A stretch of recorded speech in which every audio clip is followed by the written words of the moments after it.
Pak? Saya advokat. Biar Bapak advokat. Iya, saya juga punya hak publik. Saya sudah ngirim surat. Saya mau membantu Kejaksaan Agung. Pak, ya tuh Pak. Nggak mau Pak. Mengambil kamera ini. Ambil kamera. Nggak bisa. Saya sudah kirim surat ini. Saya menunggu konferensi pers nggak boleh kayak gitu. Izin dulu, izin. Ini lembaga publik. Anda juga jangan semena-mena. Rakyat datang ke sini mau membantu apa? Bukan nggak boleh, tapi izinlah dulu. Bukan nggak boleh. Anda tidak mengizinkan sama saja tidak boleh. Kecuali ini lembaga yang dibayar oleh kantor pribadi Anda sendiri. Anda dibayar sebagai pengacara. Jangan begitu, Anda nuding-nuding saya.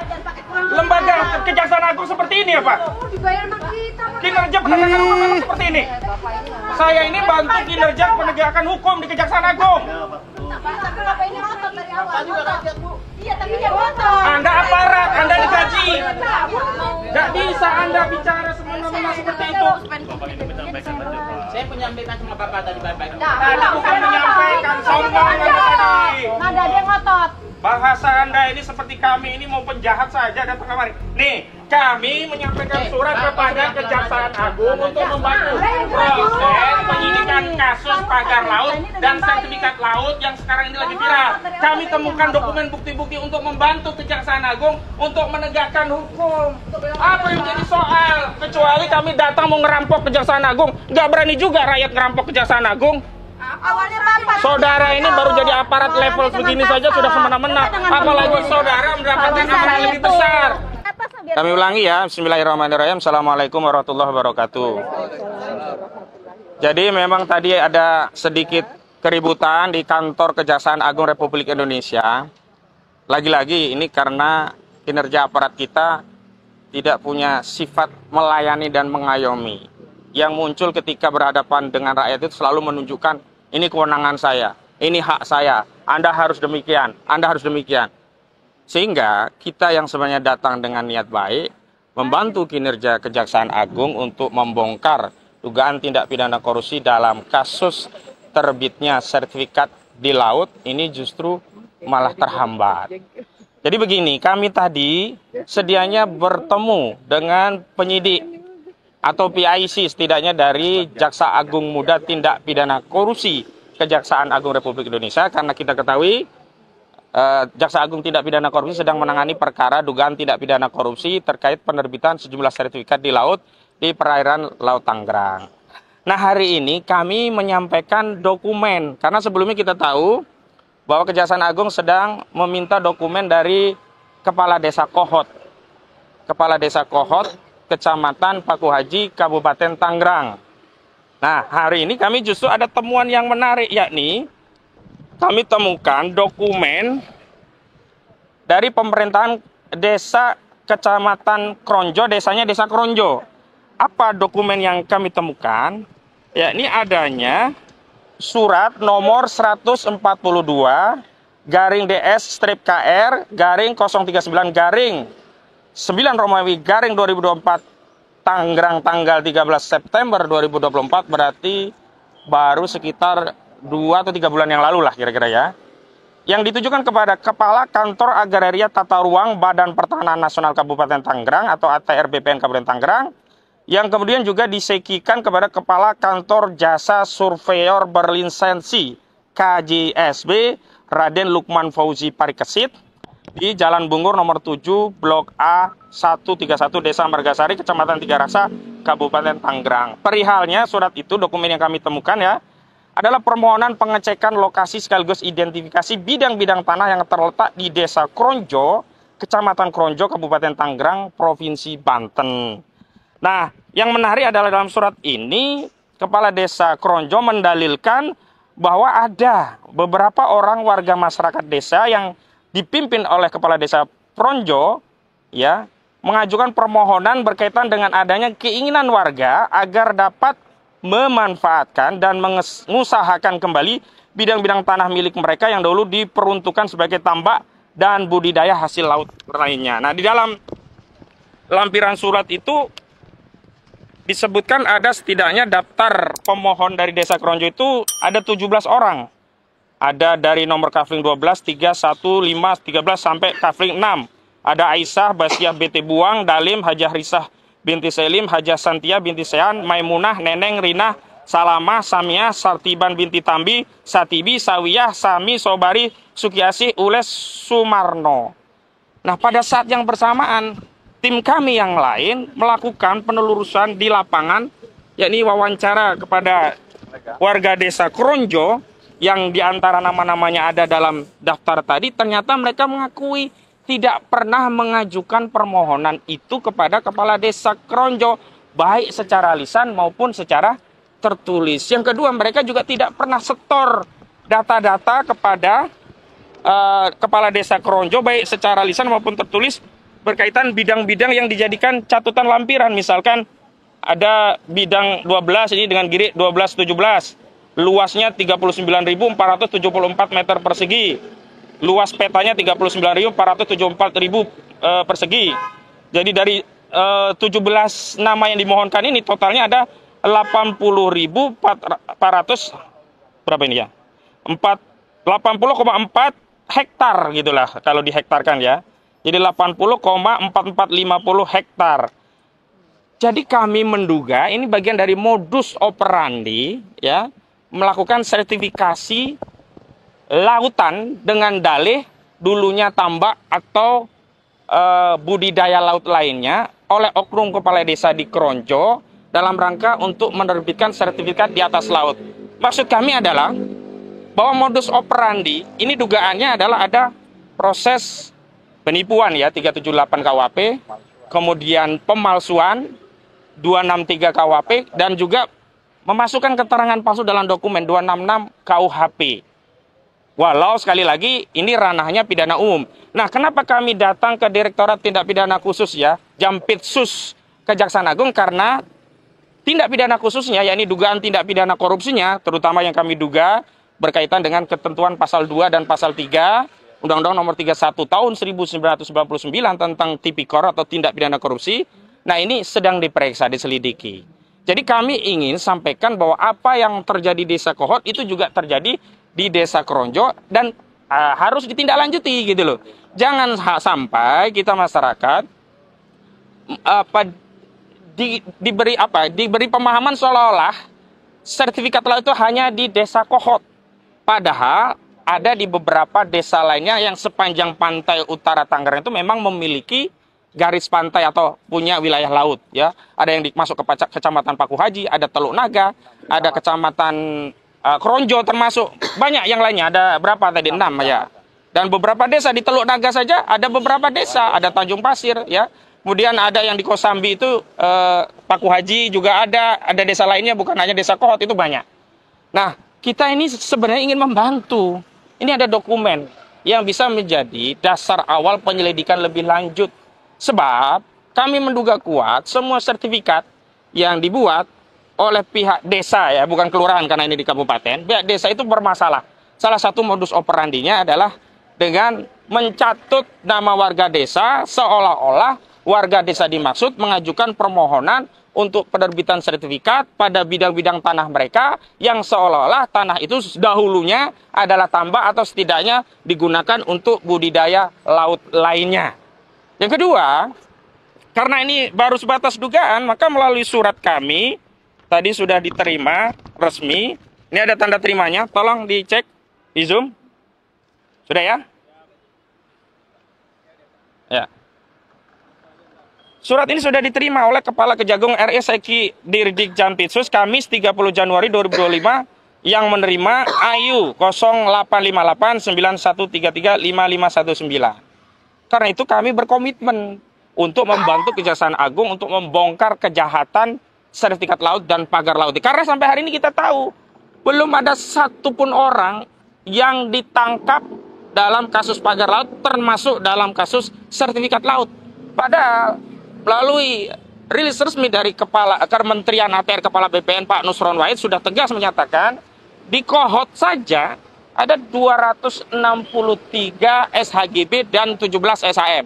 Dan kita tahu SHGB SKB itu dimiliki oleh perusahaan yang terafiliasi dengan Agung Sedayu Group atau dengan Aguan atau dengan PIK 2. Jadi kami ingin bahwa proses ini tuntas diperiksa di seluruh desa-desa yang memiliki wilayah bibir pantai atau laut begitu. Jangan sampai kita hanya disuguhkan pada kontestasi penegakan hukum sekedar untuk prestasi bahwa sudah ada proses hukum. Padahal masih banyak persoalan yang belum diungkap atau tidak dibongkar semuanya. Nah, makanya kami, di rekomendasi kami meminta agar, sebentar Bang, maaf, Kejaksaan Agung Republik Indonesia memanggil itu pihak-pihak yang berkait. Di dalam surat kami minta agar bisa memanggil dan mengambil keterangan. Yang pertama, Kepala Desa Kronjo, Kecamatan Desa Kronjo, Kecamatan Kronjo, Kabupaten Tangerang. Yang kedua, Kepala Kantor Agraria dan Tata Ruang Badan Pertanahan Nasional Kabupaten Tangerang. Kemudian yang ketiga, Kepala Kantor Jasa Surveyor berlisensi KJB Raden Lukman Parikesit. Keempat, warga Desa Kronjo yang namanya ada. Nah, ini penting loh. Kami ingin membantu loh. Tapi apapun lah kami bisa maklumi, karena memang kadang-kadang petugas di lapangan yang di level bawah itu kadang-kadang lebih otoritatif ketimbang Jaksa Agungnya. Boleh jadi kalau Jaksa Agung yang tahu persoalan ini, justru kita akan, oh silakan, terima kasih kami dibantu. Ini sangat membantu kerja-kerja penyelidikan dan penyidikan Kejaksaan Agung. Itu dari saya. Selanjutnya Bang Ajam, silakan Bang. Ya, Assalamualaikum warahmatullahi wabarakatuh. Jadi tadi sebenarnya yang dijelaskan itu sudah tuntas ya. Namun yang jelas ada persoalan di sini, 17 orang itu yang dianggap menyerahkan tanah seolah-olah mengajukan permohonan itu bukan cuma bohong. Itu sama sekali tidak ada. Dan itu tanggung jawab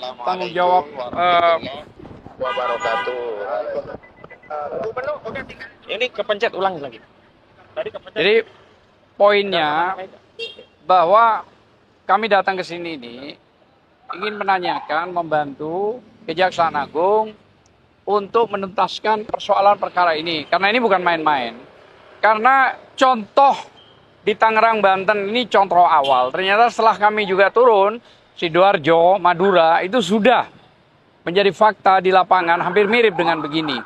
Nah, jadi inilah pentingnya kami sebagai advokat dan warga untuk membantu Kejaksaan Agung segera memproses, memanggil semua orang yang terlibat di dalamnya. Baik itu terutama ya kepala desa, terus aktor lapangan, aktor penyuluh, dan pembiaya, serta mereka-mereka semua sampai pada tingkat kepemilikan PIK itu.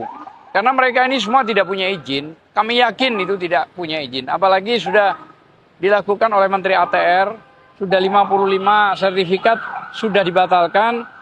Nanti akan bertambah lagi sampai tuntas 263 plus 17 SHM dari HGB tersebut. Tetapi bukan cuma itu, banyak sekali. Ternyata juga di Lampung ada, ya di Papua ada, di Makassar ada. Lah ini kan terus terang aja bisa menjadi ratusan ribu hektar ini. Dan ini sangat berbahaya kalau dibiarkan. Terus mau jadi apa ini? Jadi inilah fakta bahwa negara kita ini indikasinya sudah dijual ke negara siapa? Ya mata sipit yang melakukan semua itu.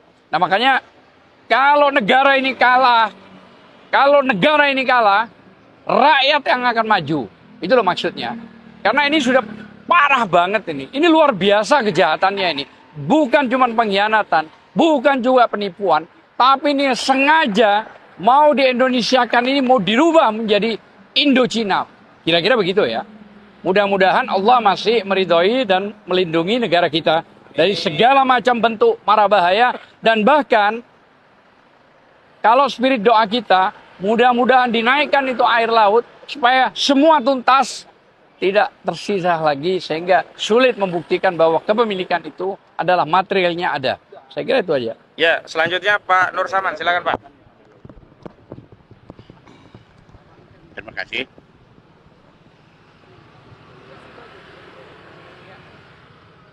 Terima kasih. Assalamualaikum warahmatullahi wabarakatuh. Para saudara-saudara sekalian, sebangsa dan setanah air yang saya hormati. Pertama, saya mengucapkan terima kasih dan terima kasih.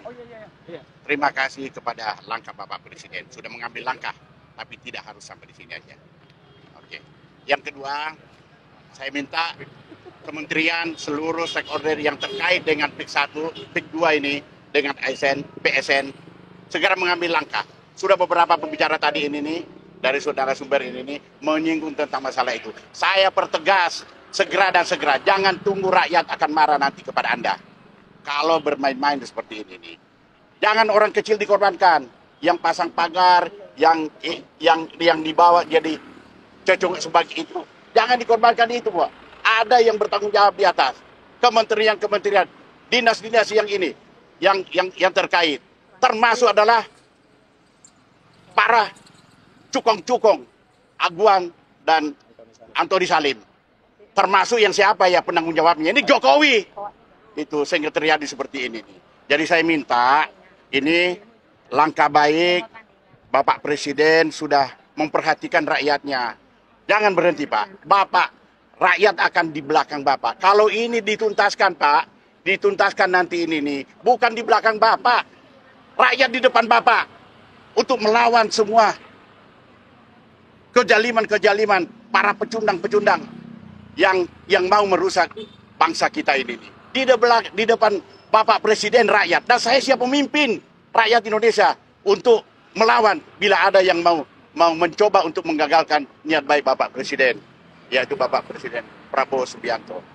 Kemudian yang terakhir, pesan saya, orang kecil di bawah, termasuk kepala desa, kepala dinas, dan pemda-pemda dan lain sebagainya ini, jangan cuma itu yang dikejar-kejar. Yang bertanggung jawab di atas itu, panggil dia di atas itu, yang bertanggung jawab, periksa dia, lakukan penyelidikan dan penyidikan. Siapa tahu pasti akan ketahuan siapa dalangnya di sini. Itulah saya kira tegakkan hukum. Hukum tidak boleh kita main-main, Pak. Kalau bermain-main ini di tempat ini sekarang ini, Indonesia sudah dicaplok oleh negara-negara lain. Mau jadi apa bangsa kita ini? Anak cucu kita ini nih mau jadi jongos dengan mereka-mereka itu. Saya kira demikian yang saya sampaikan. Terima kasih sekali.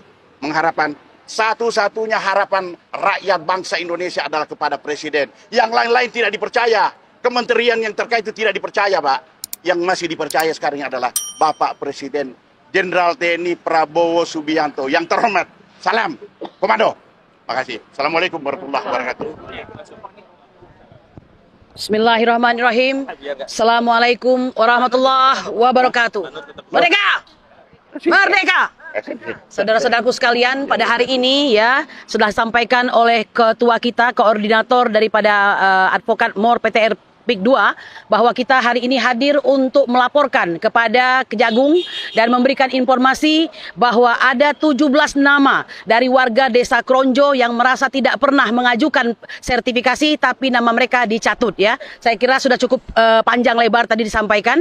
Saya ingin menyampaikan demikian ya, bahwa suka atau tidak suka, diakui atau tidak diakui, apa yang terjadi pagar laut itu semata-mata hanya bagian kecil dari apa yang sudah kita lakukan gugatan di Pengadilan Jakarta Pusat, yaitu sesungguhnya ada penyelundupan hukum. Bahwa ada pagar yang di laut, ada sungai yang diuruk dan lain-lain, itu hanya bagian kecil saja. Ya, dan itu terbukti bahwa kita menunjukkan benar bahwa nelayan telah dihalangi dalam mencari kehidupan mereka.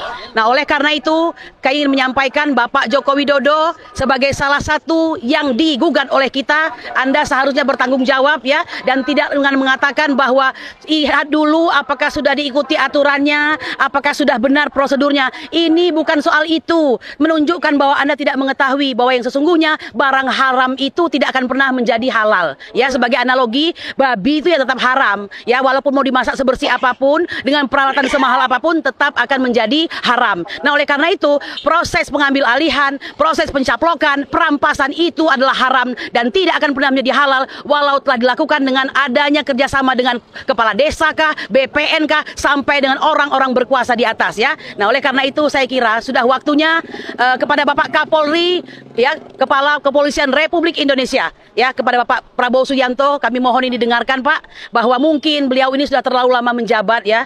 Kami khawatir ada semacam katakanlah konflik kepentingan ya. Kita tahu bahwa groundbreaking daripada Mako Brimob ya yang ada di PIK 2 itu atau PIK 1 ya, itu beliau yang hadir di sana bersama petinggi Polri lainnya. Dan ini kalau kata Bapak Direktur Jenderal tentang pulau-pulau kecil dan pesisir, Bapak Profesor Widi Pratikno, agak sulit mengharapkan orang tersebut menjadi orang yang independen jika sudah terlalu akrab loh ya, atau sudah menerima banyak hal dalam tanda kutip. Nah, oleh karena itu Pak Prabowo mohon diperhatikan agar kiranya sudah waktunya sudahi sajalah ya. Masih banyak putra bangsa lainnya yang bisa menyelesaikan masalah, membuat efektif, membuat murah biaya, sehingga kita hanya fokus kepada mencerdaskan bangsa, mensejahterakan bangsa, serta akhirnya demi kejayaan bangsa dan negara Indonesia. Saya kira demikian yang bisa saya sampaikan. Jangan lupa kita tetap bersidang untuk menunjukkan bahwa kita bersungguh-sungguh dalam gugatan kita. Demikian, saya lanjutkan kepada Mbak Menu ya, silakan.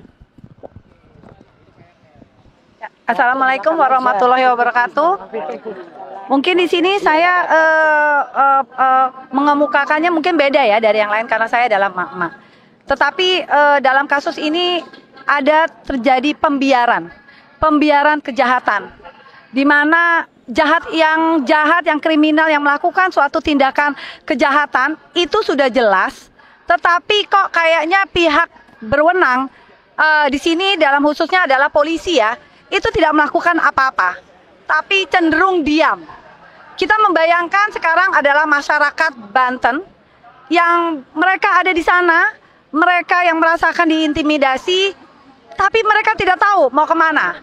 Karena polisi, institusi, aparat yang harusnya mensupport mereka, tetapi menjadi bagian dari kejahatan tersebut. Hari ini kita menjadi jelas. Pada saat kita diusir dari dalam gedung, di mana tidak ada satupun larangan untuk konferensi pers. Apalagi di situ ditulis adalah memang pusat dari pengaduan untuk masyarakat.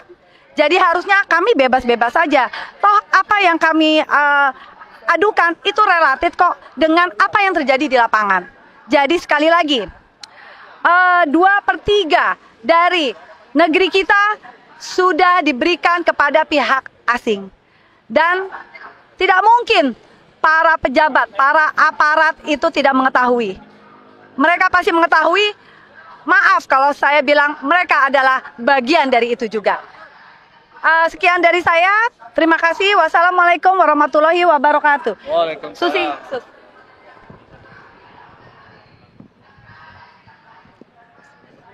Assalamualaikum warahmatullahi wabarakatuh. Terima kasih Bapak-Bapak, Ibu-Ibu sekalian, saudara-saudaraku yang terhormat. Kami dari ARM Aliansi Rakyat Menggugat sangat berprihatin dengan keadaan negara saat ini. Karena kami emak-emak ARM sudah beberapa kali pergi ke Pulau Cangkir, ke daerah-daerah yang ada bambu yang laut yang dipagar oleh bambu, itu ternyata banyak sertifikat ilegal yang keluar dari sana. Jadi sebenarnya itu harus Kementerian BPN, ATR, BPN harus menyikapi dan memeriksa sertifikat-sertifikat yang ilegal. Karena laut itu tidak bisa sebenarnya dikasih sertifikat. Langit kalau mau dikasih sertifikat, bisa nggak? Nggak bisa kan? Sama juga dengan laut. Masa aneh, laut pura-puranya di sertifikat itu habis gitu diuruk. Nah itu suatu kejahatan yang terorganisir. Jadi semua kementerian kami harap tolong jaga kedaulatan rakyat. Tolong jaga program obornya Cina. Karena obornya Cina itu akan menjajah negeri kita dari Sabang sampai Merauke di pesisir pantai. Mereka membangun dermaga-dermaga, mereka membangun kuil-kuil, dan mereka menjatuhkan narkoba-narkoba di pesisir pantai untuk menghancurkan rakyat Indonesia. Jadi tolong Pak, jangan pura-pura merem, para pejabat jangan pura-pura merem, para TNI harus menjaga kedaulatan NKRI. Kalau bukan kita, siapa lagi yang menjaga? Kalau bukan rakyat, siapa lagi yang menjaga? Tolong, rakyat Banten menderita, rakyat Rempang menderita, rakyat Morowali menderita, rakyat Surabaya menderita, rakyat Wadas menderita. Semua, dari ujung ke ujung, mereka jarah. Semua, mereka sumbat pejabat-pejabat dengan uang. Padahal uang itu hasil rampokan dari nikel, dari timah, dari emas, dari semuanya. Tolong, sekali lagi, Bapak-Bapak yang terhormat, perizinan sangat ketat harus dilakukan. Karena PTSP, perizinan terpadu satu pintu itu adalah menjebak rakyat Indonesia. Karena apa? Karena 3 jam selesai. Mungkin nggak 3 jam selesai terus dapat izin. Tanpa verifikasi, tanpa lihat lokasi. Tidak terlibat semua. Itu tidak. Berarti semua adalah biangnya satu. yaitu Ya. siapa? Jokowi. Oke. Maguan. Jadi tolong tangkap para pengkhianat bangsa.